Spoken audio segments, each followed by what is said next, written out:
നിയമസഭാ തെരഞ്ഞെടുപ്പുമായി ബന്ധപ്പെട്ടുകൊണ്ട് രമേശ് പിഷാരടിയെ ബി.ജെ.പിയുടെ കൗൺസിലർ അടക്കം തടഞ്ഞിരിക്കുകയാണ് വടക്കാന്തറയിൽ. നമുക്കറിയാം, വടക്കാന്തറ എന്ന് പറയുന്നത് ബി.ജെ.പിയുടെ ഒരു ശക്തി കേന്ദ്രമാണ്. അപ്പോൾ എങ്ങനെ നോക്കിക്കാണുന്നു ആ ഒരു നടപടിയെ?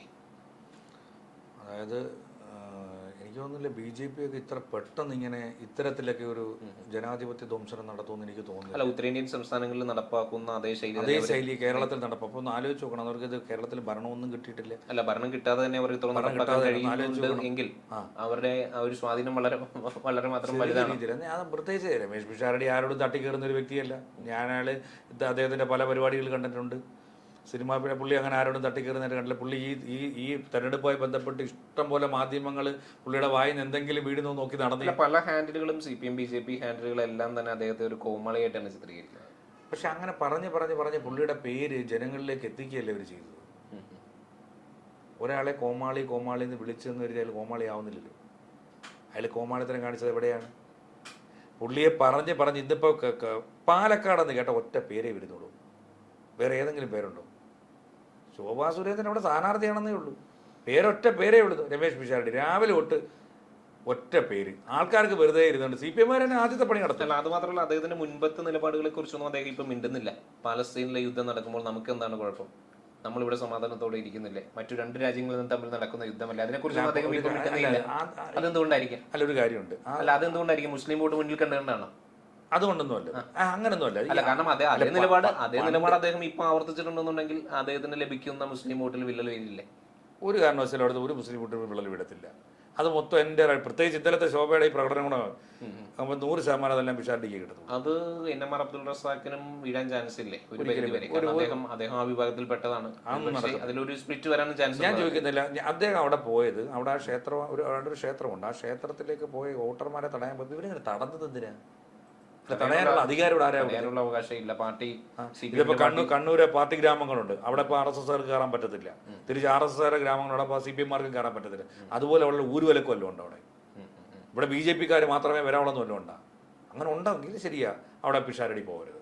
ജനാധിപത്യ വിരുദ്ധമായിട്ടുള്ളൊരു സംഭവവികാസമാണ് ഇന്നലെ പാലക്കാട് വടക്കാന്തറയിൽ അരങ്ങേറിയിട്ടുള്ളത്. 100%. അത് ചെയ്യാൻ പാടില്ലാത്തൊരു കാര്യമാണ്. യഥാർത്ഥത്തിൽ ഇതിന്റെ മൈലേജ് കൂടി ചെല്ലുന്നത് ആർക്കാ?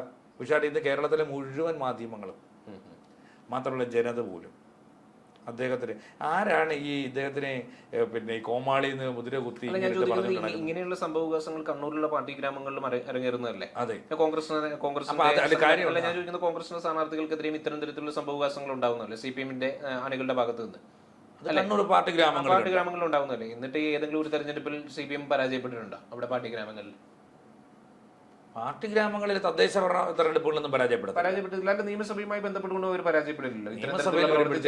പാർട്ടി ഗ്രാമങ്ങൾ കുറച്ചല്ല, നിയമസഭ വരുമ്പോൾ കൂടുതൽ പഞ്ചായത്തുകൾ വരുന്നില്ലേ? അല്ല, അവിടെ ഞാൻ ചോദിച്ചില്ലേ, കണ്ണൂരൊക്കെ എന്തോ ദുരിതര CPM ആണോ ജയിക്കുന്നത്? അവിടെ കോൺഗ്രസ് ഇല്ലേ? പിന്നെ പാർലമെന്റ് ഇലക്ഷൻ മിക്കപ്പോഴും AP അബ്ദുള്ള കുട്ടി ഇരുന്നപ്പോൾ മാത്രമാണല്ലോ ജയിച്ചിട്ടുള്ളത്. അല്ല, പാർലമെന്റുമായിട്ട് ബന്ധപ്പെട്ടല്ല ഞാൻ പറയുന്നത്. പിന്നെ നിയമസഭയിലെ എടുത്ത് ഏറ്റവും കൂടുതൽ എവിടെ വരുന്നത്? നിയമസഭയുമായി ബന്ധപ്പെട്ടുകൊണ്ട് ഇരിക്കൂറും പേരാവൂറും മാത്രമാണ് കോൺഗ്രസ് ജയിക്കുന്നത്. കണ്ണൂർ മണ്ഡലത്തിനകത്ത് അല്ല, ഞാൻ പറഞ്ഞു വരുന്നു കണ്ണൂരിൽ തന്നെ അല്ല ഞാൻ പറഞ്ഞു വരുന്നു ഇത്തരം അധാർമിക പ്രവർത്തികൾ അണികളുടെ ഭാഗത്തുനിന്ന് ഉണ്ടായാലും വീണ്ടും ആ പാർട്ടി കോട്ടകളിൽ തന്നെ അതാത് പാർട്ടികൾ തന്നെയാണ് വിജയിക്കുന്നത്. നമുക്കറിയാം, ഈ വടക്കാന്തറ എന്ന് പറയുന്നത് BJPക്ക് ശക്തമായിട്ട് വേരോട്ടമുള്ള ഒരു പ്രദേശമാണ്. അതുകൊണ്ട് അവിടെ പിന്നെ കോൺഗ്രസ്സുകാരും പോകരുതെന്നാണോ? പോകരുതെന്നൊന്നും ഇപ്പൊ ആ പ്രദേശത്തെ ജനങ്ങളല്ലല്ലോ തടഞ്ഞത്, പാർട്ടി പ്രവർത്തകരല്ലേ. ജനങ്ങളൊന്നും പറയാം. പിഷാരടി ഇങ്ങോട്ട് ജനങ്ങളുടെ ഭാഗത്തു നിന്നുകൊണ്ട് ഒരു ശക്തമായ ഒരു പ്രതികരണം ഉണ്ടായതുമില്ല പിഷാരടിക്ക് അനുകൂലമായിട്ട്. അതെങ്ങനെ ആര് പോയി ജനങ്ങളടുത്തേക്ക് പോകാൻ സമ്മതിക്കത്തില്ലല്ലോ അവിടെ. അതിനു മുമ്പ് തടയുമല്ലേ? അല്ല, തടഞ്ഞപ്പോഴത്തേക്ക് സ്വാഭാവികമായിട്ടും ജനങ്ങളുടെ ഭാഗത്തു നിന്ന് ശക്തമായ പ്രതികരണം ഉണ്ടാവേണ്ടതല്ലേ? ആ പാലക്കാട് നല്ല ശക്തമായ പ്രതിഷേധമുണ്ട്. പാലക്കാട് ജനങ്ങൾ നല്ല രീതിയിൽ പ്രതിഷേധിക്കുന്നുണ്ട് ഈ വിഷയവുമായി ബന്ധപ്പെട്ട്. ഈ പർട്ടിക്കുലർ സ്ഥലത്തേക്ക് ആരെയും കയറ്റി വിടുന്നില്ല. ഇപ്പോഴും ആരെയും കയറ്റി വിടുന്നില്ല. അത് അവർ നടന്നു തന്നെ വെച്ചിരിക്കുകയാണ്.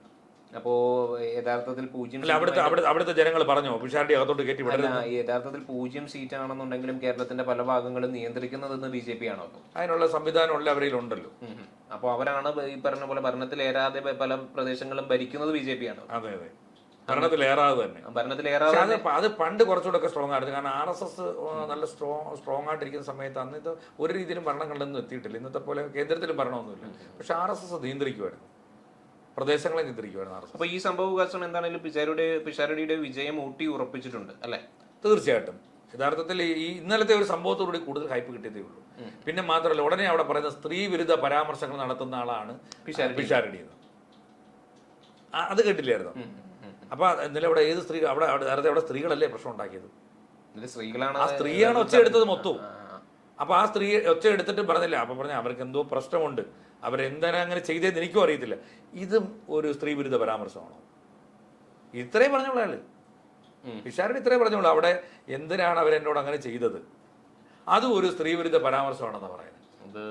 അപ്പൊ ആ സ്ത്രീ കാണിച്ചത് ഒന്നും അവര് കാണിച്ചത് പരാക്രമമല്ലെന്നാ പറയുന്നത്. അപ്പൊ യഥാർത്ഥത്തിൽ ഈ ഒരു സംഭവവികാസം ഗുണം ചെയ്തിരിക്കുന്നത് പിഷാരടിയെ തന്നെയാണ്. ഇതിന് മുതലെടുക്കാൻ ഈ പറയുന്ന അടുത്ത അബ്ദുൾ റസാഖ് മുതലെടുക്കാൻ ശ്രമിച്ചിട്ടുണ്ട്. കാരണം സ്ഥാനാർത്ഥികൾക്ക് എല്ലാ മേഖലയിലും ഈ പറഞ്ഞ പോലെ അദ്ദേഹം പറയുന്നത് BJPക്ക് എതിരായിട്ടാണോ പിന്നെ പിഷാരടിക്ക് എതിരായിട്ടാണോ? അല്ല, സ്ഥാനാർത്ഥികൾക്ക് എല്ലാ മേഖലയിലും ഈ പറഞ്ഞ പോലെ LDFന്റെ ഒരു കാൻഡിഡേറ്റ് ആണല്ലോ അദ്ദേഹം. അപ്പൊ LDFന്റെ കാൻഡിഡേറ്റ് ആകുമ്പോൾ ഇങ്ങനെ ഒരു ജനാധിപത്യ ധ്വംസം നടന്ന സ്ഥിതിക്ക് അവിടെ അത് പറയാനുള്ള അവകാശം അദ്ദേഹത്തിനില്ലേ? അദ്ദേഹം എന്തെങ്കിലും സ്റ്റേറ്റ്മെന്റ് നടത്തിയോ? അദ്ദേഹം യാതൊരു സ്റ്റേറ്റ്മെന്റ് നടത്തിയിട്ടുണ്ട്. NMR അബ്ദുൾ റസാഖ് ഇന്നലെ സ്റ്റേറ്റ്മെന്റ് നടത്തി. എന്താ പറഞ്ഞത്? ഇന്നലെ അദ്ദേഹം പറഞ്ഞു സ്ഥാനാർത്ഥികൾക്ക് അതാത് മേഖലകളിൽ വോട്ട് ചോദിക്കാനുള്ള അവകാശമുണ്ട്, ആ അവകാശം തടയരുതെന്ന് അദ്ദേഹം പറഞ്ഞിട്ടുണ്ട്, വ്യക്തമായിട്ട് പറഞ്ഞിട്ടുണ്ട്. അതും BJP ചെവി കൊണ്ടിട്ടില്ല. അദ്ദേഹത്തിന്റെ വാക്ക് BJP ചെവികളുടെ ആവശ്യമില്ല. അദ്ദേഹം LDFന്റെ സ്ഥാനാർത്ഥിയാണ്. ശോഭാ സുരേന്ദ്രൻ ഇതിനെ കുറിച്ച് പ്രതികരണം ഒന്നും നടത്തിയിട്ടുമില്ല. അപ്പം ശരിക്കും പറഞ്ഞു കഴിഞ്ഞാൽ അവരുടെ ഉള്ള വോട്ട് കൂടെ പോയി കിട്ടുമെന്നാണ് വേണ്ടത് ഇത്തരത്തിലുള്ള പരാമർശങ്ങൾ. അല്ല, കഴിഞ്ഞ തവണ ഇതുമായിട്ട് ബന്ധപ്പെട്ടുകൊണ്ട് നമുക്കറിയാം രാഹുൽ മാങ്കൂട്ടത്തിൽ മത്സരിച്ചപ്പോൾ സന്ദീപ് വാര്യർ പാർട്ടി വിട്ടല്ലോ. അപ്പോ RSSന്റെ നേതൃത്വങ്ങളെല്ലാം പറഞ്ഞാണ്, RSSന്റെ ഈ പറഞ്ഞ പോലെ പല പൊസിഷനിൽ ഇരിക്കുന്നവർ പറഞ്ഞാണ് RSSന്റെ സ്ട്രെങ്ത് ഇനി കാണാൻ പോകുന്നതേ ഉള്ളൂ, RSSന്റെ സംവിധാനം ഇനി കാണാൻ പോകുന്നതേ ഉള്ളൂ എന്നൊക്കെ പറഞ്ഞിട്ടും രാഹുൽ മാങ്കൂട്ടത്തിന് ലഭിച്ചിട്ടുള്ളത് 18,000 വോട്ടാണെന്നുണ്ടെങ്കിൽ ഭൂരിപക്ഷമാണ്.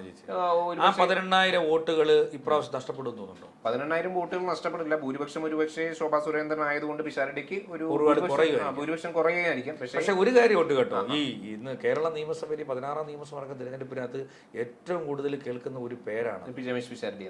നമ്മൾ തന്നെ ഈ ചാനലിൽ വന്ന് നമ്മൾ എത്ര തവണ ചർച്ച ചെയ്തു പിഷാരടിയുടെ കാര്യം. കാരണം എന്നും വിഷയങ്ങൾ ഉണ്ടായിക്കൊണ്ടിരിക്കുകയാണ്, പിഷാരടിക്കെതിരെ എന്നും സംസാരങ്ങൾ ഉണ്ടായിക്കൊണ്ടിരിക്കുകയാണ്. ആരെങ്കിലുമൊക്കെ അദ്ദേഹത്തിന്റെ പേര് ഇങ്ങനെ പൊട്ടിച്ചുകൊണ്ടേയിരിക്കുകയാണ്. അതിന്റെ മൈലേജ് പുള്ളിക്ക് തന്നെ കിട്ടത്തുള്ളൂ. അപ്പൊ ജനങ്ങളുടെ ഇടയിലെല്ലാം കിട്ടും. എന്തിനാണ് അയാളെ ഉപദ്രവിക്കുന്നത്? അപ്പൊ അയാളുടെ സ്പീച്ചുകൾ കേൾക്കാൻ ആൾക്കാർ പോകും.